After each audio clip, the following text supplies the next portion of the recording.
Nĩ hĩndĩ ya arutwo a thukuru cia secondary gũtarwo na kũheo mwerekera wa kothi iria mũndũ abataire gũthomera na cirĩ na umithio mũnene. Tabarĩra ĩrĩa ĩtabanĩtio nĩ University ya Mama Ngina Gatũndũ ya mũhuro, Professor Thomas Sako akiuga atĩ he bata arutwo mahĩmbĩrie ũthundũri mũgarũ na kĩrĩa marathomera irathi-inĩ.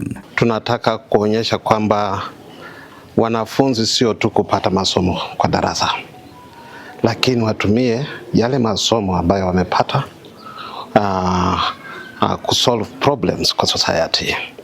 Hiyo ni kumaanisha kwamba lazima wawe wanafunzi ambao wanafanya ufumbuzi, wanakuwa innovative, wanakuwa creative, wanafunzi ambao wamejiandaa kwa mambo ya baadaye, the future. Dagĩtarĩ Robert Obati akiuga atĩ he bata arutwo arĩa me thukuru-inĩ megiritanie na mĩeke mĩerũ ĩrĩa ĩraumana na gũkũra gwa tekinoronjĩ, amu nĩ gũcenjetie nginyagia mĩeke ya tene ya mawĩra. We are encouraging our students because where we are heading to, our university niche is health and technology and innovation. So that being our niche, we are encouraging our students to go high-tech. That's why we have now currently the breakout sessions. We have SPAS separately with the experts. We have School of Business separate with the experts from the industry. Arutwo arĩa manyitĩte itemi tabarĩra-inĩ ĩno makiuga nĩ mahete mweke wa gũthererwo nĩ maũndũ mangĩ marĩa mekũmahotithia gũtua matua makinyanĩru marĩkia thukuru. Wengi hawakujua ambacho walitaka kukifanya, na kama walikuwa wanakijua, wengine walikuwa wameshinikizwa na wenzao na pia hata walimu au hata wazazi.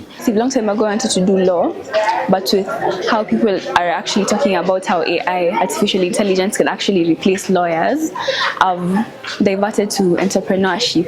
So I can gũkĩrĩ ũguo ataramu aya oho makiuga mathukuru ma ngathĩ cia igũrũ nĩ mathiĩte na mbere na kwĩharĩrĩria nĩ ũndũ wa mũtaratara wa CBE ũrĩa maugĩte ũrĩ na kĩhonia kĩa mathĩna marĩa makoretwo magomeire bũrũri ma wagi wa mawĩra. Kuna shida ambazo ziko katika nchi ya Kenya. Tusiwe watu ambao tuko haraka sana kupoint fingers, lakini tuwe watu ambao tunafikiria how can I solve that problem. We have tailored our programs to cater for their CBE programs that they are now currently taking, and that we need those skills. We need the skills to start being developed at that level. Grifoto Inooro TV kuma University ya Mama Ngina, niĩ njĩtagwo Werũ wa Mwangi.